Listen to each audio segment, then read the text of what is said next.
আউযু বিল্লাহি মিনাশ শাইতানির রাজিম বিসমিল্লাহির রহমানির রহিম। সম্মানিত প্রিয় দেশবাসী, প্রিয় মাগুরা জেলাবাসী, আজকে আমি আমার ভাবনা শীর্ষক আরেকটি ব্যক্তিগত মতামত দেওয়ার জন্য আপনাদের সামনে আমি উপস্থিত হয়েছি। বর্তমান বাংলাদেশের রাজনৈতিক পরিবেশ কিছুটা ভারসাম্যহীন অবস্থায় চলছে,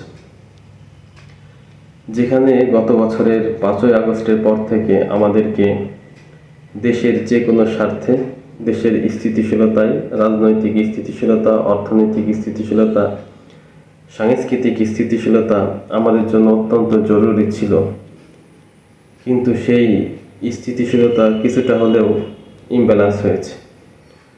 এক্ষেত্রে আমরা দেখতে পাচ্ছি যারা এই 24-এর গণ অভ্যুত্থানের স্টেক হোল্ডার ছিল, তাদের ভিতরে বিভিন্ন বিষয় নিয়ে মতভেদ তৈরি হচ্ছে এবং ঐক্য নষ্ট হচ্ছে। এর মধ্যে অন্যতম আমার দৃষ্টিতে যেটা প্রতীয়মান হয়েছে যে বাংলাদেশ জামায়াত ইসলামী এবং ইসলামী ছাত্র শিবিরের ওপর গত 16.5 বছর বা 15.5 বছর এই আওয়ামী রেজিম বা ফ্যাসিস্ট হাসিনা যে বয়ান উৎপাদন করেছিল, যে বয়ান বা ন্যারেটিভ মানুষের সামনে উন্মুক্ত করেছিল এবং জাতিকে দ্বিধা বিভক্ত করেছিল, সেই একই প্রকার বয়ান বা ন্যারেটিভ আবারও সামনে আনা হচ্ছে। এবং এটা আমার দৃষ্টিতে অত্যন্ত দুঃখজনক যে 1971 সাল আমাদের জন্য সবচেয়ে গর্বের একটি জায়গা। 1971 সালেই আমরা একটি স্বাধীন ভূখণ্ড পেয়েছিলাম, যে 1971 সালে বাংলাদেশ জামায়াত ইসলামী এবং তৎকালীন তাদের ছাত্র সংগঠন ছাত্র সংঘ তারা অখণ্ড পাকিস্তানের পক্ষে ছিল। বিশেষ করে ভারতীয় আধিপত্যবাদ বিরোধী তার কারণেই তারা এই অখণ্ড পাকিস্তানের পক্ষে ছিল রাজনৈতিকভাবে। এটা সর্বজন বিদিত এবং স্বীকৃত। কিন্তু আমার দৃষ্টিতে ওই সময় বাংলাদেশ জামায়াত ইসলামী যে সংগঠন ছিল, আমার দৃষ্টিতে এখন বিভিন্ন আওয়ামী লীগ এবং বিএনপির অনেক নেতাকর্মীরা বলে যে জামায়াত ইসলামীর বর্তমান ভোট ব্যাংক 5 থেকে 7% বা সর্বোচ্চ 10%। তাহলে 1971 সালে যেখানে প্রায় 90 থেকে 95% মানুষ আওয়ামী রাজনীতির ছায়াতলে এসে 1970-এর নির্বাচনে তাদেরকে নিরঙ্কুশ বিজয় এনে দিয়েছিল, সেখানে বাংলাদেশ জামায়াত ইসলামী সারা বাংলাদেশে কি অবস্থান ছিল এটা যে কোনো সুস্থ মানুষ তার সুস্থ মস্তিষ্ক দিয়ে চিন্তা করলেই পেয়ে যাবে।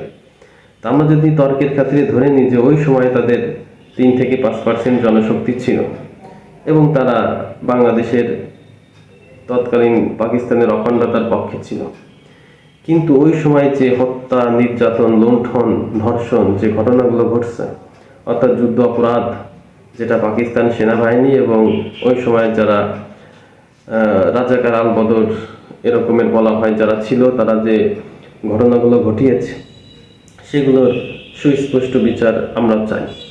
কিন্তু যে ন্যারেটিভটা উৎপন্ন করা হচ্ছে যে মনে হয় যে বাংলাদেশ জামায়াত ইসলামী একমাত্র সংগঠন সারা বাংলাদেশকে তারা সে সময় নিয়ন্ত্রণ করত, কিন্তু আদৌ কি তাই? আমি যদি ব্যক্তিগতভাবে বিবেচনা করি, আমি আমার ফ্যামিলিকে বলতে পারি আমার বাবা একজন মুক্তিযোদ্ধা ছিল, আমি মুক্তিযোদ্ধার সন্তান। এখন আমি বাংলাদেশ জামায়াত ইসলামী বিনোদপুর ইউনিয়ন শাখার আমিরের দায়িত্ব পালন করছি। তাহলে একটা আওয়ামী পরিবার থেকে উঠে এসে আমি কেন জামায়াত ইসলামকে গ্রহণ করলাম? এর পিছনে অনেক লজিক আছে।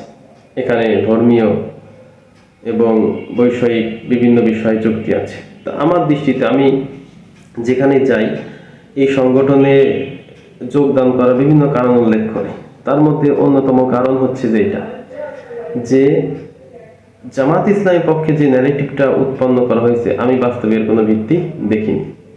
আমি যে এলাকায় যাই না কেন আমি এগুলো একটু যাচাই বাছাই করি। বিশেষ করে মুক্তিযুদ্ধটাকেই ম্যাক্সিমাম ক্ষেত্রে যারা নিজেদেরকে অবৈধভাবে এখানে স্থাপন করতে চায় তারা এই ন্যারেটিভটাকেই তুলে ধরে। তো আমি প্রথমত আমি যে বিনোদপুর ইউনিয়নের বাসিন্দা, সেই বিনোদপুর ইউনিয়নের মুক্তিযুদ্ধের ইতিহাস একটু পড়াশোনা করার চেষ্টা করেছি। এখানকার আর্মিদের অবস্থান, তৎকালীন সময় 1971 সালে আর্মিদের অবস্থান, রাজাকারদের অবস্থান জানার চেষ্টা করেছি। সেখানে আমি দেখেছি যে বিনোদপুর ইউনিয়নে একটা সিঙ্গেল লোকও নাই যারা মানে যে জামাত ইসলামী করে, সিঙ্গেল লোকও নাই যে স্বাধীনতা যুদ্ধে তার ভূমিকা পালন করেছে, বিরোধী ভূমিকা পালন করেছে এবং হত্যা নির্যাতনের সাথে জড়িত। বরঞ্চ এই দেখা গেছে যে তৎকালীন যারা মুসলিম লীগ ছিল, সেই মুসলিম লীগের অনেক সদস্য যারা বর্তমান আওয়ামী লীগ করে, কেউ বিএনপি করে, তারা বরঞ্চ এই সমস্ত শান্তি কমিটির সভাপতি হয়েছে। পরবর্তীতে তারা পাকিস্তানিদের সাথে যোগসাজশ করে তারাই মূলত এই সমস্ত হত্যা এবং লুণ্ঠনের সাথে দায়ী ছিল, তারাই পথঘাট চিনিয়ে। এর মধ্যে আমি অনেকেই দেখেছি যারা আসলেই সরাসরি বিএনপি রাজনীতি করে অথবা আওয়ামী লীগের রাজনীতি করে, কিন্তু বিনোদপুর ইউনিয়নে একজন স্বীকৃত রাজাকার দেখাতে পারবে না যে জামাত ইসলামী করেছে। 2 নাম্বার, যে আমি যে উপজেলায় বসবাস করি, সেই উপজেলাতেও আমি খোঁজ খবর নেওয়ার চেষ্টা করছি। আমি 8টা ইউনিয়নে ঘুরছি। এর মধ্যে নোহাটা ব্যতীত, নোহাটাই আমি একজন জামাতের দায়িত্বশীলের নাম শুনছি যিনি ওই সময়ে শান্তি কমিটির সদস্য ছিল। এছাড়া ম্যাক্সিমাম ইউনিয়নে আমি দেখেছি যারা ওই সময় শান্তি কমিটি বা রাজাকারের ভূমিকা পালন করেছে, তাদের ম্যাক্সিমামই এখন আওয়ামী লীগ অথবা বিএনপি রাজনীতির সাথে কি জড়িত।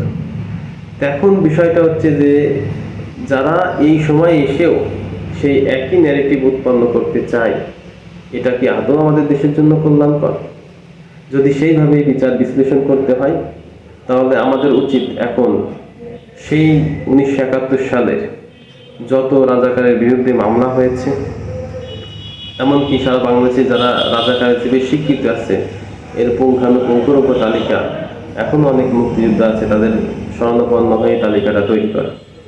সেই তালিকায় যদি বাংলাদেশ জামাত ইসলামী যদি সদস্য থেকে থাকে, তাদের মৃত্যু পরবর্তী বিচারের আওতাধীন করা, বা অন্যান্য যারা বিএনপি আওয়ামী লীগের সাথে জড়িত তাদের মৃত্যু পরবর্তী বিচারের চালু করা, এবং যারা বেঁচে আছে তাদেরকে বিচারের আওতাধীন করা। শুধুমাত্র ঘুরে ফিরে একটা দলকেই এই রাজাকার ট্যাগ দিয়ে সমাজ থেকে আলাদা করার যে ঘৃণিত প্রচেষ্টা, এটা নিঃসন্দেহে দুঃখজনক। আর আমি মনে করি এটা দেশের জন্য অকল্যাণকর। এই জন্য আমি মনে করি যে এই অবস্থা থেকে ফিরিয়ে এসে আমাদেরকে এখন ঐক্যবদ্ধভাবে ভালো কাজের প্রতিযোগিতা করতে হবে। তা কত পার্সেন্ট লোক আজকে আমরা এই চিন্তা লালন করি? আমরা আমাদের রাজনৈতিক উদ্দেশ্য হাসিল করার জন্য আজকে এই অবস্থা তৈরি করেছি। প্রিয় এলাকাবাসী, দেশবাসী, আমার একটাই প্রশ্ন, যে আমি যেমন আওয়ামী পরিবারের সন্তান হয়ে আজকে জামাত ইসলামীতে যোগদান করেছি, আমার বাবার চাচাতো ভাই এই যুদ্ধে শহীদ হয়েছেন, মোহাম্মদ আব্দুর রাজ্জাক মোল্লা, এটা সবাই জানে। আমার বাবা মুক্তিযুদ্ধের সহযোগী হিসেবে কাজ করেছেন, এমনকি লোকাল ইউনিট ট্রেনিং নিয়েছেন, সেই ইতিহাস আমরা জানি। সুতরাং এই সমস্ত ওভার থিঙ্কিং এনে আবার জাতিকে বিভক্ত করা, এটা দুঃখজনক। যদি বিচার করতেই হয় তাহলে আপ টু বটম সুন্দর তালিকা করে বিচার করতে হবে, অথবা বর্তমান 24-এর এই সময় এসে আমি মনে করি যে যার অবস্থানে ছিল সেই কাফফারা দিয়ে স্বাধীনতার এত বছর পরে এসেও ওইগুলো আর সামনে না নিয়ে এসে সুন্দর বাংলাদেশ বিনির্মাণের জন্য আমাদেরকে কাজ করতে হবে। তা আমি উদাত্ত আহ্বান জানাবো তারা যেন, যারা এই সমস্ত ন্যারেটিভ উৎপন্ন করে আবার দেশকে বিভক্ত করতে চাচ্ছেন, দয়া করে মেহেরবানি করে ওই অবস্থা থেকে ফিরে আসতে হবে এবং নতুন বাংলাদেশের বিনির্মাণের জন্য কাঁধে কাঁধ মিলিয়ে প্রতিযোগিতামূলক কাজে অগ্রসর হতে হবে। আল্লাহ রাব্বুল আলামিন আমাদের সঠিক বুঝ দান করুন। আসসালামু আলাইকুম ওয়া রাহমাতুল্লাহি ওয়া বারাকাতুহু।